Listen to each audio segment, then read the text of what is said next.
오늘 본문은 솔로몬이 본격적으로 성전을 건축하려고 준비하는 장면들을 우리에게 보여줍니다. 다윗이 왕일 때 이미 다윗은 성전을 위해 여러 것들을 준비해 놓았습니다. 그리고 이제 솔로몬은 그것을 토대로 건축을 진행하려고 하는 것입니다. 이렇게 본격적으로 성전을 건축하는 모습들 속에 성전이 도대체 무엇인지, 어떤 의미가 있는지를 본문은 우리에게 알려줍니다. 한번 같이 살펴보도록 하겠습니다. 첫 번째로 본문을 통해 말하고 있는 성전은 그 누구도 아닌 여호와의 이름을 위한 곳이라고 본문이 이야기합니다. 여러분, 이것은 아주 중요한 개념입니다. 하나님은 집이 필요 없으신 분이십니다. 그러니까 하나님은 다른 우상과 달리 스스로 존재하시는 분이시고, 사람이 제물을 바치고 영광을 돌려야 할 만큼 부족한 분이 아닙니다. 하나님은 제물이 없어도, 사람의 인정과 찬양과 영광을 돌리는 행위가 없어도 스스로 완전하시고 완벽하신 분이십니다. 다른 우상들은 사람들의 섬김 없이는 존재할 수 없습니다. 생각해 보십시오. 바알과 아세라가 어떻게 생겨났고 또 어떻게 존재하고 있었습니까? 그런데 왜 지금은 존재하지 않을까요? 다른 우상들은 어떻습니까? 사람들이 그 우상들을 섬기지 않으면 그 우상들은 역사 속에 사라질 수밖에 없는 것이죠. 왜냐하면 그들은 진짜 신이 아니기 때문입니다. 그러나 하나님은 그런 분이 아니십니다. 이스라엘이 하나님을 섬기기로 결정한 것이 아니라 하나님이 이스라엘의 조상 아브라함을 선택하셨습니다. 그리고 그와 언약을 맺어 아브라함과 그의 후손을 통해 온 천하가 복을 받겠다 하셨습니다. 그리고 하나님은 그런 아브라함의 후손들이 애굽에 종살이하고 있을 때 그들을 구원하셔서 그들과 다시 언약을 맺으시고 그들 가운데 성막을 만드시고 그들과 함께 사셨습니다. 하나님께서는 굳이 그렇게 이스라엘 안으로 들어오시지 않으셔도 됩니다. 하지만 하나님은 당신의 이름을 이스라엘 안에 두시고 하나님의 백성인 그들을 통해 자신의 이름이 그 이스라엘을 넘어 온 천하 열방으로 흘러가기를 원하셨던 것입니다. 그래서 하나님은 이 성전을 통해 이스라엘 그 가운데 하나님의 임재가 현실 속에서 나타나고, 또한 성전을 통해 율법과 법도를 이스라엘이 배워 그 풍성한 은혜와 그리고 그 풍성한 자비를 온 천지 사방으로 그 이스라엘이 흘려보내기 위해서 그들 안에 계셨던 것입니다. 그런데 이스라엘은 여호와의 이름을 위한 성전을 자기를 위한 성전으로 바꿔버립니다. 즉 성전 역시 자신의 욕망을 이루는 도구로 생각해 버렸던 것이죠.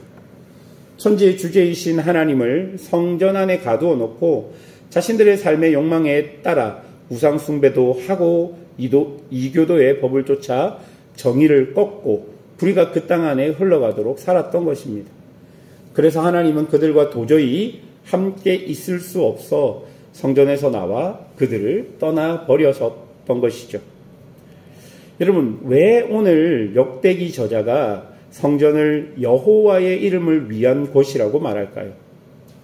포로 생활 이후에도 여전히 그들 속에 여전히 성전을 자신의 욕망을 이루는 곳이라고 생각하는 사람들이 있었기 때문입니다. 성전을 통해 하나님의 율법을 배워 자신의 삶에서 하나님의 법도가 흘러나오도록 해야 함에도 불구하고, 포로를 70년이나 살고 왔음에도 불구하고 여전히 이분법적으로 성전에서 드리는 제사, 그때는 성전에 있는 사람들처럼, 그러나 그들의 삶은 바벨론에서 배운 습성대로 살아갔던 사람들이 있었기 때문에 역대기 저자가 성전은 여호와를 위한 곳이라고 이야기하는 것이죠. 우리 역시 그렇지 않습니까? 분명 하나님의 임재가 있는 성전은 우리의 몸이라고 바울 선생님께서 이야기했지만, 여전히 우리의 삶에서 여호와의 이름을 위한 곳이 아니라 나를 위해 하나님을 존재시키고 있는 것은 아닌지, 더 나아가 내가 드리는 예배와 신앙적인 행위들이 나의 욕망을 더 견고하게 하고 하나님을 내 생각 속에 가두어 놓는 것은 아닌지 우리도 한번 우리의 모습을 돌아보아야 할 것입니다. 둘째로 성전은요, 온 땅을 위한 것입니다. 3절부터 보면 솔로몬이 성전의 건축함에 있어 두로 왕 후람에게 도움을 청합니다. 5절은 이렇게 말합니다. 내가 건축하고자 하는 성전은 크니 우리 하나님은 모든 신들보다 크심이라. 위대하신 하나님의 성전을 짓기에 그 시대 가장 뛰어난 두로의 자원과 기술이 필요했던 것입니다. 이에 후람은 12절에 이렇게 이야기합니다. 천지를 지으신 이스라엘 하나님 여호와는 송축을 받으실지로다 라고 응답하며 성전 건축에 동참하게 됩니다. 그리고 17절과 18절을 보면 더 많은 이방 사람들이 성전 건축에 투입되는 것을 볼 수 있습니다. 여러분, 여호와의 이름을 위한 곳인 성전, 이것을 건축하기 위해서 이방인들과 함께 한다라는 것은요, 하나님께서 이스라엘의 하나님만 아니라 온 인류의 하나님인 것을 우리에게 보여주는 아주 중요한 의미를 담고 있습니다.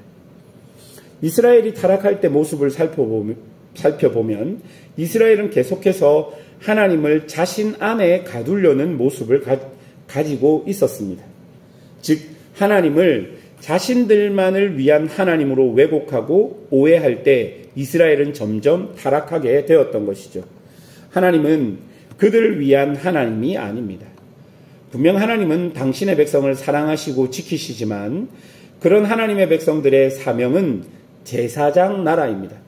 제사장 나라인 것은 모든 민족과 인류를 대표해서 하나님께 나아가는 존재입니다. 이에 중요한 것은 그 하나님을 자신 안에 가두는 것이 아니라 자신을 통해 하나님이 온 민족에게 전파되는 그 사명을 이해하고 그 사명대로 살아가는 것이죠. 꼭 기억하십시오. 하나님이 주기도문을 통해 우리에게 알려준 당신의 이름은 하늘에 계신 우리 아버지라는 것을 우리는 기억해야 할 것입니다. 셋째로 성전은요, 광야의 장막을 계승한 것이라고 본문은 이야기합니다. 13절과 14절에 숙련된 장인 한 사람을 소개합니다. 그 사람의 어머니는 단 지파 사람이라고 말합니다. 우리가 지금 교재로 사용하고 있는 매일 성경에서는 이 사람을 광야에서 성막을 지을 때 기술자였던 단 지파 출신 오홀리압을 떠올려 솔로몬의 성전은 갑자기 생긴 성전이 아니라 광야의 장막을 계승한 것임을 밝힌다라고 매일 성경이 이야기합니다. 저는 이런 해석이 아주 중요한 요소를 가진다고 생각합니다. 광야의 성막과 솔로몬의 성전, 그리고 포로기 이후의 스룹바벨의 성전, 이렇게 구약의 성전은 결국 연결되며 신약의 예수님을 우리에게 보여주기 때문입니다. 그리고 이런 성막과 솔로몬의 성전, 그리고 스룹바벨의 성전의 가장 중요한 의미인 하나님의 임재를 우리에게 연결시켜주고 있다는 것도 우리가 기억해야 할 것입니다. 아무리 화려한 솔로몬의 성전이라도 그 핵심은 온 세상의 위대하신 왕이신 하나님께서 우리와 함께 하는 것임을 그 광야의 장막을 통해 우리에게 알려주고 있는 것입니다.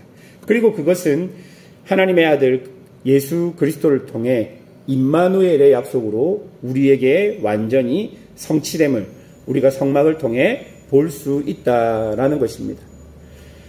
말씀을 맺겠습니다. 성전은요, 우리의 욕망을 실현시키는 장소가 아니라 하나님의 뜻을 우리에게 보여주는 곳입니다. 그렇게 하나님의 뜻을 보고 듣고 배운 사람들이 자신의 삶에서 그 뜻을 쫓아 살아갈 때 하나님의 은혜와 자비가 그들의 삶을 통해 천하 만방 곳곳으로 흘러가게 되고 그로 인해서 온 땅의 백성들이 하나님께 나오게 되는 것이죠. 이것이 성전의 가장 중요한 기능일 것입니다. 이런 성전의 중요한 역할과 기능을 본문은 우리에게 알려주는 것입니다. 이 구약의 성전의 의미는 신약의 예수님을 통해 정확하게 또한 성령님으로 우리 안에 주어졌습니다. 성령과 동행하는 우리는 늘 임마누엘 약속 안에 하나님의 임재를 누리고 살아가고 있는 것이죠. 그것이 우리에게 주는 은혜, 그것이 우리를 구원한 은혜가 되는 것입니다. 오늘도 그렇게 하나님과 동행하며 하나님으로부터 오는 그 은혜를 경험하시는 성도들이 되기를 주님의 이름으로 축원합니다. 함께 기도하겠습니다.